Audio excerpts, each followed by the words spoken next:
1.25 लाख या 1.5 लाख पौधे होंगे और इसमें केला आधा में केला है। सरकार दुगनी इनकम की बात कर रही है।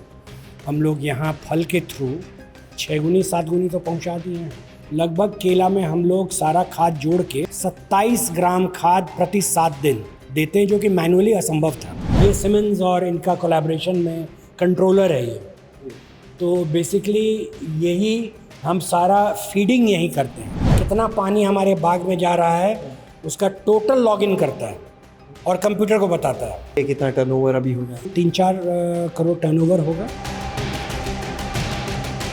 आज हम आपको बिहार के एक ऐसे किसान के यहाँ लेकर पहुँचे हैं जो लगभग 125 एकड़ में फलों की बागवानी करते हैं। और सबसे बड़ी बात कि इनके यहाँ जो बागवानी हो रही है बहुत ही हाईटेक तरीके से हो रही है। सबसे पहली नज़र आप हमारे पीछे देख सकते हैं, ये जो केले है, केले की फसल यहाँ पर आप देख पा रहे हैं। हर स्टेज का यहाँ पर आपको केला उसकी पौध यहाँ पर देखने को मिलेगी। तो चलिए आपको मिलवाते हैं हम समस्तीपुर के नया नगर निवासी सुधांशु जी से, जो इस समय हमारे साथ मौजूद हैं। सुधांशु जी, बहुत बहुत स्वागत आज आपका हमारे साथ गाँव जंक्शन में। नमस्कार।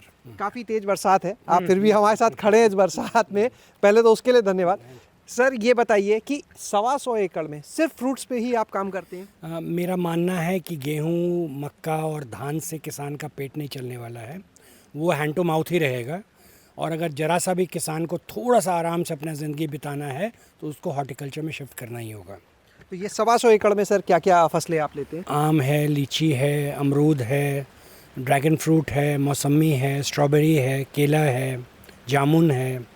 सबसे ज़्यादा केला ही दिख रहा है? केला, हाँ, सबसे ज़्यादा। तो ये कुल कितने पौधे और उसमें केले की हिस्सेदारी कितनी? मतलब लगभग टोटल 1.25 लाख या 1.5 लाख पौधे होंगे और इसमें केला आधा में केला है। बरसात तेज हो रही है तो हम लोग चलते हैं, क्योंकि अभी तकनीक की बात होनी है। तो यहाँ से निकल के हम सीधे उस जगह चलते हैं जिस कंट्रोल रूम से इस पूरे बाग को में काम किया जाता है, कंट्रोल किया जाता है। अभी हम उस कंट्रोल रूम में आ चुके हैं जहाँ से इस पूरे बाग का नियंत्रण किया जाता है। पौधों की जो खुराक है, जो उनका भोजन है, उन तक पहुँचाया जाता है। सुधांशु जी ये बताइए कि इतनी हाईटेक फार्मिंग कर रहे हैं आप, अपने बारे में हम चाहेंगे हमारे दर्शकों को खुद बताएं। आपने जो अपनी एजुकेशन ली गांव में रह के और उसके बाद इतनी हाईटेक फार्मिंग में आना। मेरा education Saint Paul school Darjeeling से हुआ है और कॉलेज मैंने अपना हंसराज कॉलेज से किया है।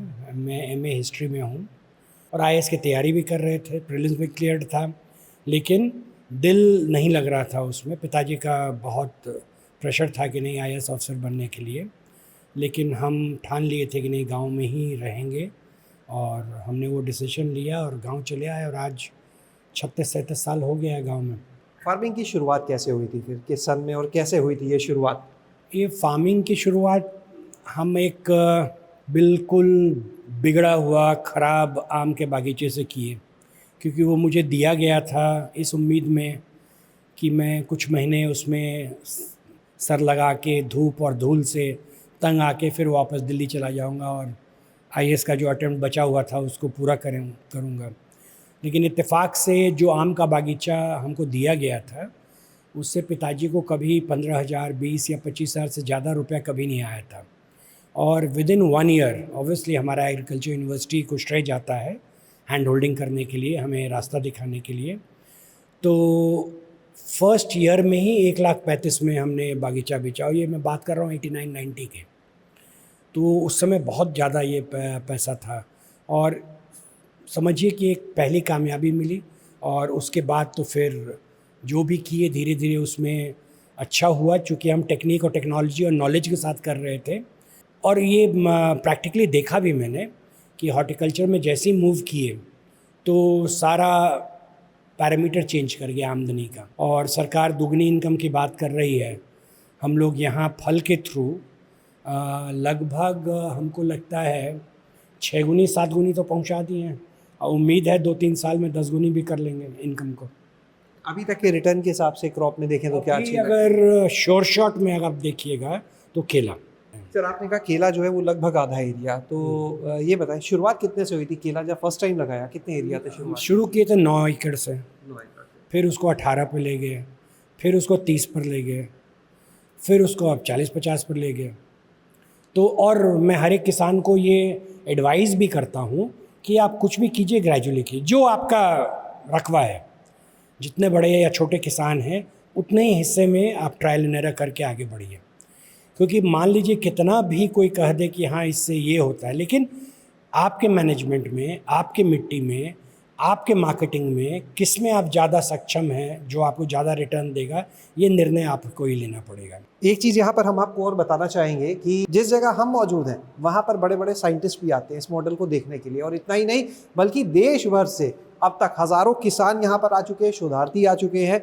सुधांशु जी, कितने लोग अब तक यहाँ विजिट कर चुके होंगे? को लगता है पिछले 5-6 साल में लगभग 13,000 प्लस माइनस 1,000 लोग आ चुके हैं, और ये लगातार आ ही रहे हैं। ये जो कंट्रोल रूम है, एक किसान के खेत में कंट्रोल रूम होना बहुत बड़ी बात हो जाती है।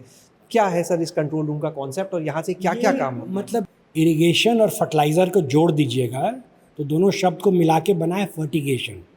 और फर्टिगेशन जो है और पानी पटवन दोनों पाइप के थ्रू जाता है, माइक्रो इरिगेशन थ्रू जाता है। यहाँ से उसकी मात्रा हम कंट्रोल करते हैं, चाहे पानी का हो या खाद का हो।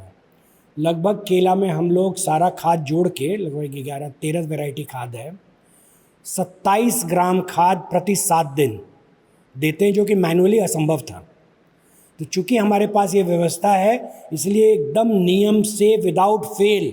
और अगर आप उधर घूमेंगे तो ये आप देखिए, यहाँ ये पूरा जो चार्ट आप देख रहे हैं जी, ये शेड्यूलिंग है, किस तारीख को कौन सा खाद पड़ा। और ये जो हमारे यहाँ इसको देखते हैं जी, वो उनका ये काम है पूरा सेटअप करना। फर्स्ट डोज, सेकंड डोज कैसे दे रहा है, यहाँ पूरा एक्सेल शीट में फर्टिलाइज़र का डोज बनाए हुए हैं जी। और ये पूरा मैपिंग है, कितना प्लांट्स है पूरे खेत में। ये कंट्रोल, ये सिमेंस और इनका कोलैबोरेशन में कंट्रोलर है ये। तो बेसिकली यही हम सारा फीडिंग यही करते हैं। जैसे कि हम बैक गए, इरिगेशन सेटअप में गए, Monday, Tuesday, Wednesday, Thursday, Friday, किस दिन आपको इरिगेशन करना है, कितनी देर के लिए करना है। मान लीजिए आज मंडे है तो मंडे का हाईलाइटेड है। अब इतना शेड्यूल हम बना सकते हैं एक दिन में, हर एक प्लॉट के लिए अलग अलग बना सकते हैं, हर एक सेक्शन के लिए अलग अलग बना सकते हैं। मान लीजिए हम एक शेड्यूल डालने के लिए ऑन किए तो फिर आगे पैरामीटर्स खुलता है, कितना बजे शुरू होना है, कितना मिनट चलेगा, खाद कितना मिनट चलेगा, खाद के बाद सादा पानी कितना बजे चलेगा, वाल्व कौन कौन से चलेंगे, वो सेलेक्ट करके फिर सारा चीज़ जब सेट हो गया और सारे पैरामीटर्स हम सेट कर दिए, अगर हम मेन पेज पे गए, स्टार्ट पे गए और यहाँ स्टार्ट कर दिए तो जो भी पैरामीटर्स हम सेट किए हैं उसके मुताबिक पूरा ये चालू हो जाएगा। आपके खेतों में हम देख रहे थे सॉइल सेंसर्स लगे हुए थे। बेसिकली यहाँ 10 सॉइल सेंसर्स लगे हुए हैं, वो हमें मोबाइल पर मेरे खेत का मॉइस्चर का क्या पोजीशन है या वेदर, विंड का स्पीड क्या है, टेम्परेचर क्या है, ये हमें एवरी 2 आवर्स मिलता है। तो ये हमें प्लानिंग करने में हेल्प करता है। सर यहाँ पे एक हम देख रहे हैं, ये कुछ और भी लगा हुआ है। दोनों साइड 2 बोरवेल है और ये डुप्लीकेट सिस्टम है। पानी वहाँ से आता है, ये बालू फिल्ट्रेशन हो जाता है, उसके बाद उससे भी फाइन पार्टिकल्स फिल्टर हो जाता है। ये स्मार्ट फिल्टर है। बेसिकली इसका काम है ऑटोमेटिकली अपने आप को ये साफ़ करता है, कंप्यूटर कंट्रोल्ड है। फिर आप ऊपर देखेंगे ब्लोअर है जी, ये सब फर्टिगेशन टैंक है। इसका काम है खाद मिला के, कॉन्सेंट्रेटेड खाद उसमें मिलता है और सिस्टम उसको सक करके सही प्रोपोर्शन में दे जाता है वहाँ। ये इलेक्ट्रॉनिक फ्लो मीटर है। ये बेसिकली कितना पानी हमारे बाग में जा रहा है उसका टोटल लॉगिन करता है और कंप्यूटर को बताता है कि कितना लीटर पानी जा चुका है। एक एक चीज़ बिल्कुल नपी तुली है। और ये न्यूट्री केयर है। ये इसका काम है उसमें से खाद सक करना जी, और मेन सिस्टम में डाल देना। ये सोलोनॉइड वाल्व्स हैं, इलेक्ट्रॉनिक वाल्व्स हैं। इसको वो कंप्यूटर ऑन ऑफ करता है, तो जो वाल्व खुला उसी में पानी गया, उसी में खाद गया। जो वाल्व बंद है उसमें नहीं गया, तो एक एक करके सब में चला जाता है। यहीं से कंप्यूटर कंट्रोल कर। फ़ायदा क्या मिला सर इस पूरे सेटअप का? जो रिजल्ट्स हैं, जैसे आपने बोला कि मतलब क्वांटिटी हम 1-1 ग्राम कंट्रोल कर सकते हैं चीज़ों की, उसके रिजल्ट यही मिला कि with in the first year जो लागत है वो वापस आके प्रॉफिट में भी रहेंगे। कौन बिजनेस आपको 1 ईयर में रिटर्न दे रहा है? ये जितनी चीज़ें सर लगी हैं, ये तो हो गया आपका कंट्रोल रूम। आपने बताया कि सॉइल सेंसर्स है, वेदर स्टेशन है।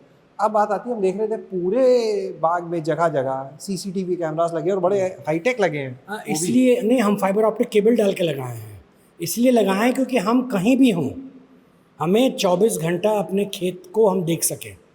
इतनी हाईटेक खेती आपने जानी कहाँ से थी, ये सवाल भी हम जानना चाहेंगे। किसान तो बहुत हैं, पढ़े लिखे भी हैं कई लोग। एक्सपेरिमेंट करने का और इलेक्ट्रॉनिक से बहुत शौक था शुरू में ही। जो हमारे ग्रैंडफादर जो लेट से 200 बीघा में कमाते थे, वो हम आज 20 बीघा में कमा रहे हैं। ये फ़र्क है टेक्नोलॉजी का। आज की तारीख में आपकी ये कुल खेती कितना दे रही है, कितना टर्नओवर अभी हो जा रहा है? मतलब मेरा अभी 3-4 करोड़ टर्नओवर होगा। ये बहुत बहुत शुक्रिया सर, आपसे बात करके बहुत अच्छा लगा। और सर, जो लोग आज आपको यहाँ पे सुन रहे हैं, हो सकता है आपसे और जानकारी चाहें, जैसे अभी आपने एक इंदौर का उदाहरण दिया, तो कोई अपना नंबर आप उनसे शेयर करना चाहेंगे जिस पे वो आपसे संपर्क कर सकें? ज़रूर, मेरा नंबर है 9934917017। एक बार अपना एड्रेस भी आप बता दें।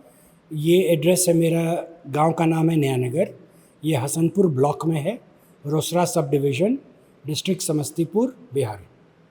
बहुत बहुत शुक्रिया सर। तो यहाँ पर आज आपने देखा हाईटेक, सुपर हाईटेक फार्मिंग का ये पूरा मॉडल, कि किस तरह से यहाँ पर सिर्फ जो फ्रूट्स हैं उनकी यहाँ पर बागवानी की जाती है।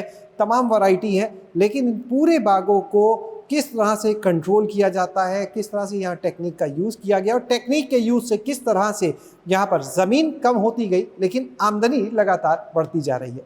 शैलेश अरोरा, गाँव जंक्शन। गांव जंक्शन को सभी सोशल मीडिया प्लेटफॉर्म्स पर फॉलो करें। व्हाट्सएप चैनल और जीमेल आईडी पर भी संपर्क साध सकते हैं।